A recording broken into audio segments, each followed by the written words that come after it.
Hi, welcome to Sukash vlog. இன்றைக்கி வந்து மஞ்சள் எல்லாம் காஞ்சிருச்சு. அதை கொஞ்சம் ஹார்வெஸ்ட் பண்ணலான்ட்டு எனக்கு ஹெல்ப்புக்கு வந்து சந்திராம்மா ஹெல்ப் பண்ணுறாங்க. இந்த இடத்துல மஞ்சள் இருந்த அடையாளமே தெரியல பாருங்கள். இந்த நீளத்துக்கு அந்த பாத்தியில் போட்டிருந்தேன்.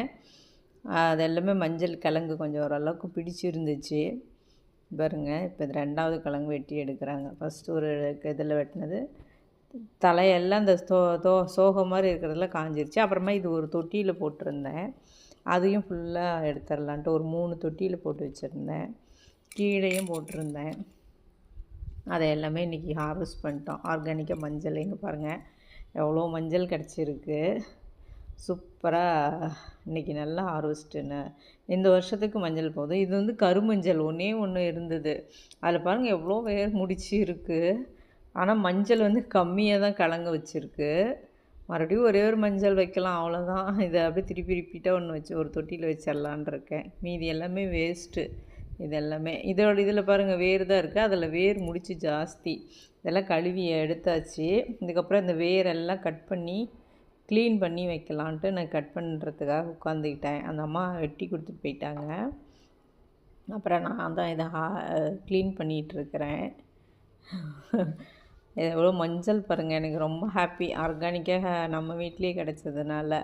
போன வருஷம் இதை விட நிறைய கிடச்சிருந்துச்சு. இன்றைக்கி கொஞ்சம் இடம் கம்மியாக போட்டுட்டேன்.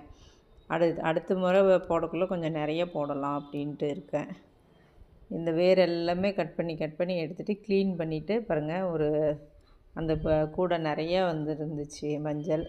அப்புறமா அந்த வேர் வெட்டி எடுத்த வேரெல்லாம் கொண்டு போய் கம்போஸ்ட் பின்னில் போட்டுட்டேன்.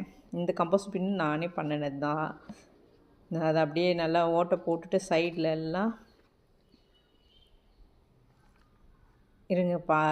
கீழே வந்து ஒரு கம்பி வலை மாதிரி வச்சு கீழே தண்ணி இன்னும் இறங்குற மாதிரி வச்சுட்டு அதுக்கு வந்து ஒரு டேப்பு அந்த நம்மளோட சொட்டு நீர் போட்டிருந்தோம் இல்லைங்களா, அதில் வந்து அந்த டீ டேப் இருந்துச்சு. அந்த டேப் எடுத்து போட்டு விட்டேன். எம்சில் போட்டு ஒட்டி வச்சுட்டு அதிலேருந்து நமக்கு கீழே தண்ணி வரும். இதை அப்படியே கொஞ்சமாக மேலே வந்து நான் இது வந்து மரத்தூள் போடுறேன் இப்போ. அதுக்கப்புறம் இதுவும் போடுவேன். கொக்கோ பீட்டு மண் எல்லாமே போட்டு மூடி விட்டுட்டோம்னா அது அப்படியே நமக்கு கம்போஸ்ட் வந்து உரமாக கிடச்சிரும். இது வந்து கம்போஸ்ட் டீ. இந்த பைப்பு பாருங்கள், இதில் திறந்து நம்ம சாய்ச்சோம்னா தண்ணி பூரா கீழே வந்துடும். அப்போ வந்து நமக்கு எந்த வித கெட்ட வாசனையும் இல்லாத நமக்கு கம்போஸ்ட்டும் ரெடி ஆகிடுது. செடிங்களுக்கு நமக்கு ஆர்கானிக்காக போடுறதுக்கு உரமும் ரெடி ஆகிடும். இதெல்லாமே கிச்சன் வேஸ்ட்டே தான். நல்லா இருக்கா பாருங்கள். ஆர்கானிக்